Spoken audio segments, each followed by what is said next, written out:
आप लोग मेरे चैनल को सब्सक्राइब करिएगा। और मैं आज कुछ कक्षा 12 के कुछ महत्वपूर्ण श्लोक लेकर के आया हूं, और इन श्लोकों को यदि आपने पढ़ा तो 7 नंबर आपका पक्का हो जाएगा। और ये एक ही पाठ से लिए हैं मेरा पूरा विश्वास है कि इसी पाठ से आएगा।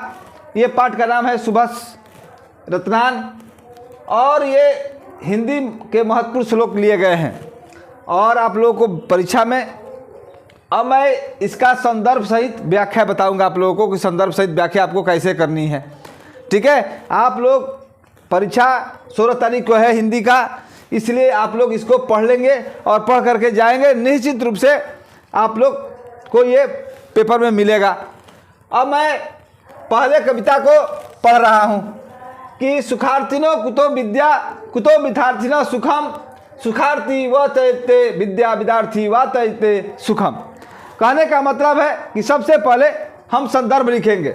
हमारा हेडिंग होगा संदर्भ। अब संदर्भ हम हेडिंग लगाएंगे तो क्या करेंगे हम कि प्रश्न में जो आएगा प्रश्न संख्या दा करके संदर्भ लिख देंगे, और संदर्भ लिखने के बाद हम लोग लिखेंगे कि प्रस्तुत श्लोक हमारी पाठ्य पुस्तक हिंदी के अनुवाद संस्कृत से सुभाष रत्नान नामक पाठ से लिया गया है। अब हमारा पहले का अर्थ है सुखार्थिनो कुतो विद्या कुतो विद्यार्थिनो सुखम। कह रहा है कि सुखार्थिनो कुतो विद्या, सुख चाहने वाले को विद्या कहाँ, कुतो विद्यार्थिनो सुखम, कह रहा है कि सुख चाहने वाले को विद्या कहाँ और विद्यार्थियों को सुख कहाँ। सुखार्थिनो वो तयते विद्या, कह रहा है कि सुख चाहने वाले को विद्या त्याग देनी चाहिए और विद्यार्थी को सुख त्याग देनी चाहिए। यह है हमारा अर्थ। अब हम दूसरे श्लोक को पढ़ रहे हैं। काव्य शास्त्र विनोदने कालो गच्छद्धिमताम वैसनेन च मूर्खाणाम निद्राय कलहनेव। अब हमारा संदर्भ हमारा वही है क्योंकि उसी पाठ से लिए गए हैं। अब हमारा हम पढ़ेंगे कि काव्य शास्त्र विनोदने कालो गच्छद्धिमताम। धीमताम माने होता है धैर्यवान पुरुष, विद्वान पुरुष। कह रहा है कि विद्वान पुरुष को समय जो है कालो गच्छत में समय चला जाता है, विनोदने मैंने प्रसन्नता पूर्वक काव्य शास्त्र अध्ययन करने में। कहने का मतलब है कि विद्वान पुरुष का समय काव्य शास्त्र को अध्ययन करने में व्यतीत हो जाता है। जबकि दिया है कि वैसने च मूर्खाणाम निद्राय कलहनेव, और मूर्ख लोगों का समय जो है या तो निद्राय माने सोने में, कलहने माने झगड़ा करने में व्यतीत हो जाता है। अब हमारा ये तीसरा श्लोक है कि विद्या विवादाय धनम मदाय शक्ति परेशान परपीडनाय खलस्य साधो विपरीत में तज्ञानाय दनाय च रक्षणाय।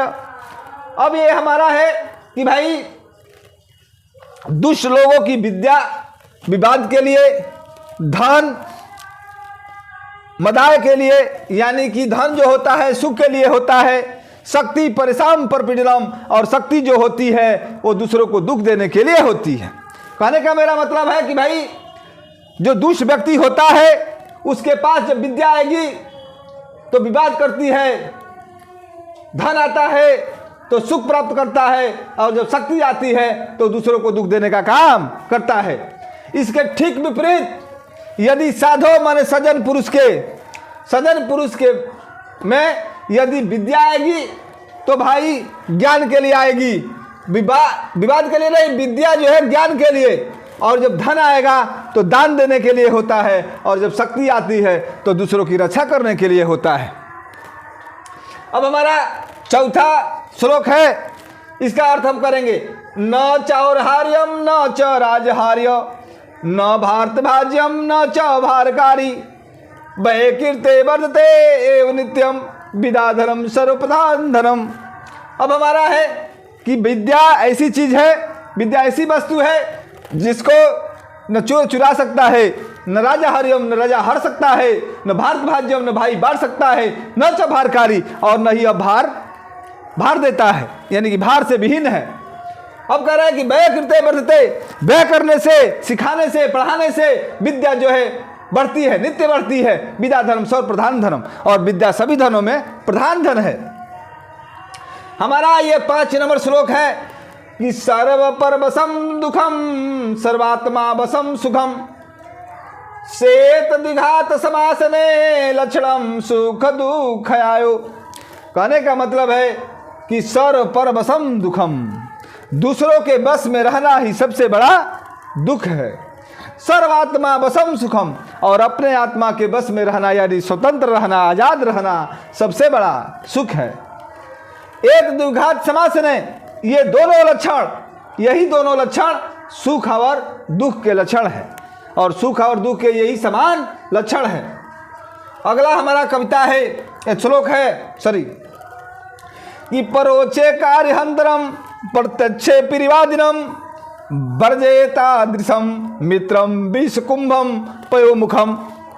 कह रहा है कि परोचे कार्यहंतरम,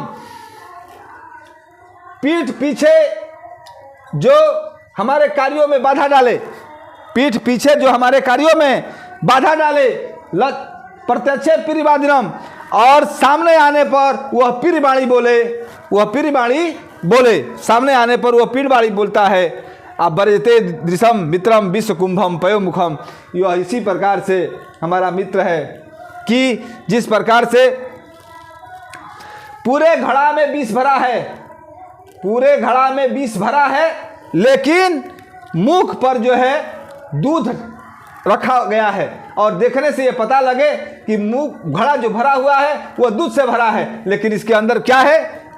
जहर है, विष है। तो ठीक जो है वही होता है, जो व्यक्ति पीठ पीछे हमारी शिकायत करे, हमारे कार्यों में बाधा डाले, और सामने आने पर वह पिरिवाणी बोले, तो ठीक उसी प्रकार से है भाई।